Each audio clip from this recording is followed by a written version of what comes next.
Australia cricket team کے head coach Andrew میکڈولنڈ کا کہنا ہے کہ فاسٹ بالر اور ٹیسٹ ٹیم کے کپتان پیٹ کمنس سے موسم گرما میں ہونے والی ایشین سیریز کے کسی مرحلے میں ضرور شرکت کریں گے، جبکہ ان کے پہلے ٹیسٹ میں شرکت کا فیصلہ 17 اکتوبر کو متوقع ہے۔ کرکٹ ویب سائٹ کے مطابق اینڈریو میکڈولنڈ نے ان رپورٹس کی تردید کی ہے جن میں دعویٰ کیا گیا تھا کہ 32 سالہ پیٹ کمنس کی کمر کی تکلیف کے باعث ٹیسٹ سیریز کے بڑے حصے سے باہر ہو سکتے ہیں۔ ہیڈ کوچ کے مطابق پیٹ کمنس کی بحالی میں پیش رفت ہو رہی ہے اور رواں ہفتے ان کا رد عمل حوصلہ افزائی رہا ہے۔ انہوں نے کہا کہ پیٹ کمنس نے اپنی ٹریننگ میں کچھ نئی ایکسرسائز شامل کی ہیں۔ اگر سب کچھ مثبت رہا تو وہ پہلے ٹیسٹ تک فٹ ہو سکتے ہیں، ورنہ ہم سیریز کے دوران ان کی واپسی کی امید رکھ سکتے ہیں۔ پیٹ کمنس کو کمر کے نچلے حصے میں سٹریس انجری کا سامنا ہے، جس کے بعد وہ بالنگ سے دور رہے۔ مکمل بحالی کے لیے بالنگ میں واپسی ایک اہم مرحلہ ہے اور اسی بنیاد پر ان کی فٹنس کا درست اندازہ لگایا جائے گا۔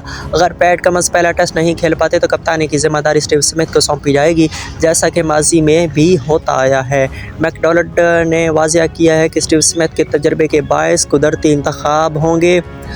پیٹ کمنس کی غیر موجودگی کی صورت میں مائیکل نیسر، شان ایبٹ، برینڈن ڈوگٹ اور فرگس اونل جیسے فاسٹ بالر کو موقع مل سکتا ہے، جبکہ جائی رچرڈسن کی واپسی بھی ممکن ہے اگر وہ بروقت فٹ ہو جائیں۔